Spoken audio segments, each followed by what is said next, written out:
ويظهر في هذه الأجوبة بعض وجوه التفاضل بين العبادات، ولعله بالإمكان أن نحصر تفاضل العبادات في جهتين: الأولى جهة العبادة نفسها، والثانية جهة العابد نفسه.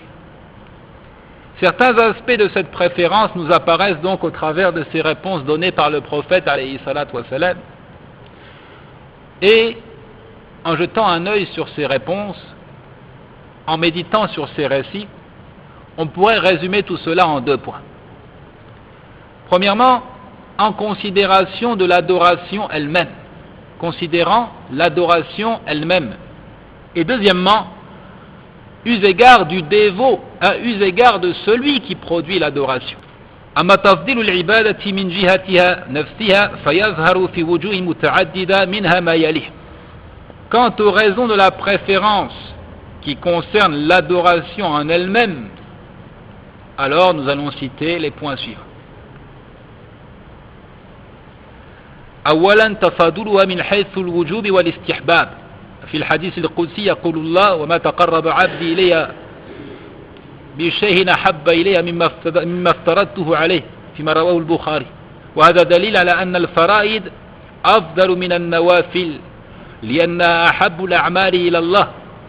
وقد نقل ابن حجر عن بعض العلماء في بيان بعض وجوه فضل الفرائض على النوافل ما حاصله أن الأمر بالفرائض جازم، أما النوافل فعلى سبيل الترغيب والاستحباب، وأن الفرائض يقع بتركها المعاقبة بخلاف النوافل، وأن الفرض كالأصل والأساس والنفل كالفرع والبناء، وأن أداء الفرائض قد يقع تخوفا من العقوبة، أما النفل فلا يقع إلا رغبة في الثواب، كما قال ابن حجر في فتح الباري.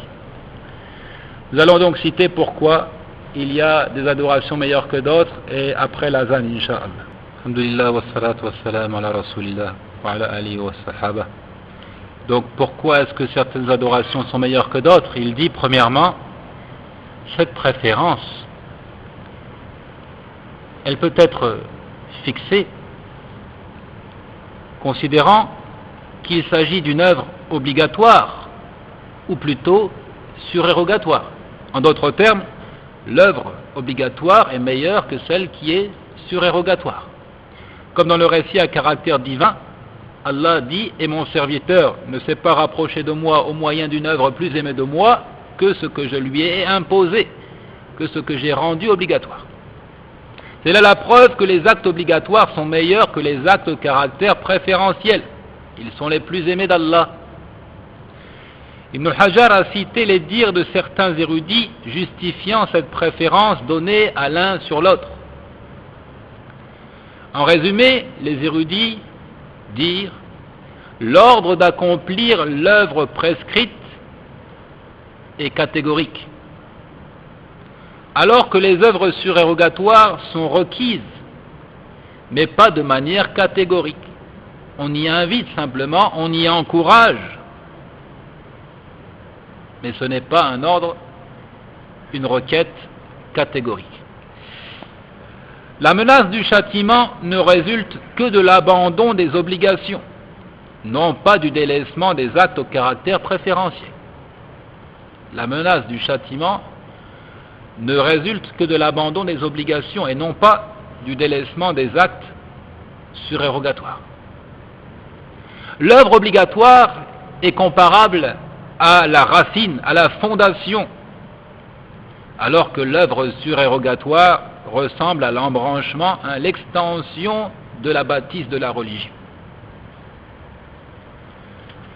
La réalisation des œuvres prescrites peut être motivée par la peur du châtiment, alors que les œuvres surérogatoires ne résultent que du désir de trouver la récompense.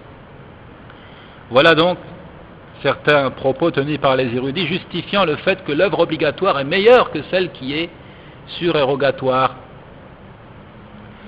واتفق العلماء على أن الواجب أفضل من السنة إلا في مواضع 3 أو 4 السنة فيها أفضل من الواجب، وهي ابتداء السلام فإنه أفضل من رد مع أن الابتداء سنة والرد واجب. ثانيا إبراء المعسر أفضل من إنذاره مع أن الإبراء سنة والإنذار واجب. ثالثا التطهر قبل الوقت سنة وهو أفضل من التطهر عند دخول الوقت وهو واجب. رابعا الختان قبل البلوغ سنة وبالبلوغ يكون واجبا والأول أفضل، وهذا ما ذكره العلماء أنهم استثنوه من عموم تفضيل الفرض على النفل. Donc, en conclusion, l'obligation est meilleure que l'œuvre au caractère préférentiel, sauf dans 3 ou 4 cas. Sauf dans 3 ou 4 cas en particulier. Et je vais les citer. Il s'agit de débuter la salutation qui est meilleure que de se contenter d'y répondre,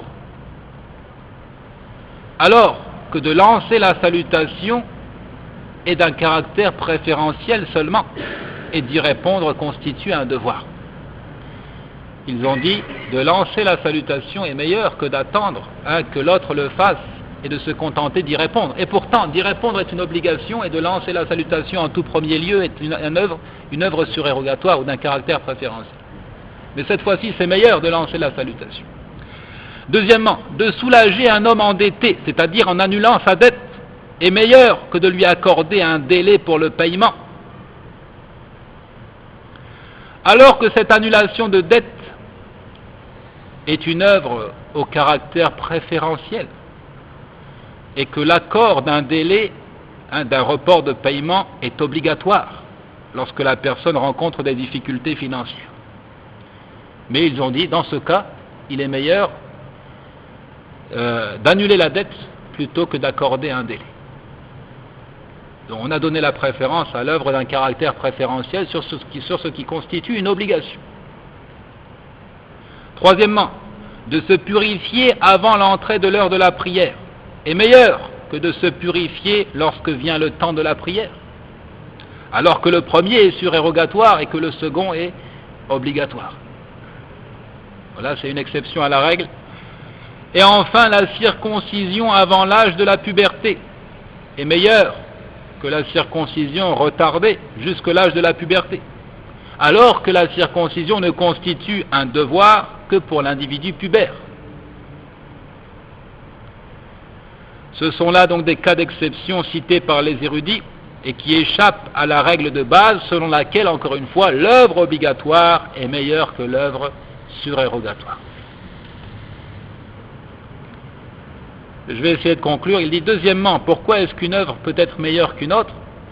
تفاضلها من حيث تفاضل الأزمنة نحو قوله عليه الصلاة والسلام إن عمرة في رمضان تقضي حجة معي رواه البخاري. ففي هذا الحديث تفضيل العمرة في زمان خاص وهو رمضان على العمرة في غيره من الأزمنة. Deuxièmement, la fixation de la préférence peut être due à la considération de l'instant, de son moment d'exécution. Comme dans la parole du prophète alayhi salatu wassalam, dans ce qui est rapporté par Al-Bukhari, une petite visite des lieux saints, Al-Umrah, durant le mois du Ramadan, équivaut à un grand pèlerinage accompli à mes côtés. Équivaut à un grand pèlerinage accompli avec moi. Dans ce récit, il y a le mérite de la petite visite en une période bien déterminée, et c'est le mois du Ramadan, car elle est meilleure que celle réalisée durant d'autres mois, en d'autres instants. Donc ici, en considération du moment. Et troisièmement et dernièrement, tafaduluha min haythu tafadulil amkina nahwu qawlihi sallallahu alayhi wa sallam salatun fi masjidi salatun fi masjidi hadha afdalu min alfi salatin fi ma siwahu illa al-masjid al-haram rawahu aidan al-Bukhari wa Muslim. فهذا صريح في أن الصلاة في هذين المكانين أفضل من الصلاة في غيرهما من بقية المساجد. Troisièmement, définir la préférence en considération du lieu de sa réalisation. Considérant le lieu, l'endroit dans lequel l'adoration est accomplie. Comme la parole du prophète alayhi salatu wassalam dans ce qui est rapporté par Al-Bukhari et Muslim, une prière dans ma mosquée est meilleure que 1000 prières ailleurs, sauf la mosquée sacrée. Une prière dans ma mosquée est meilleure que 1000 prières accomplies ailleurs, sauf la mosquée sacrée, c'est-à-dire le Masjid al-Haram à la Mecque, parce qu'une prière accomplie à la Mecque équivaut à 100 000 prières accomplies ailleurs. Cela est explicite et prouve que la prière établie dans ces deux mosquées est meilleure que celle exécutée dans toute autre mosquée. Voilà donc en ce qui concerne la règle, certaines adorations sont meilleures que d'autres. Nous l'avons vu à travers les récits du prophète alayhi salatu wa sallam. Nous avons expliqué pourquoi est-ce que certaines adorations sont meilleures que d'autres. 3 points. Les obligations sont meilleures que les actes d'un caractère préférentiel. Deuxièmement, en considération du temps, du moment de sa réalisation. Des œuvres produites pendant le Ramadan, par exemple, sont meilleures que celles produites à d'autres instants, et notamment en ce qui concerne l'Umrah, qui équivaut à un Hajj accompli avec le prophète alayhi salatu wa sallam. Et troisièmement, en considérant donc le lieu, l'endroit de sa réalisation, une prière accomplie à Médine équivaut à 1000 prières accomplies ailleurs. Wallahu ta'ala a'lam wa sallallahu wa sallam ala nabiyyina wa ala alihi wa man wala walhamdulillah.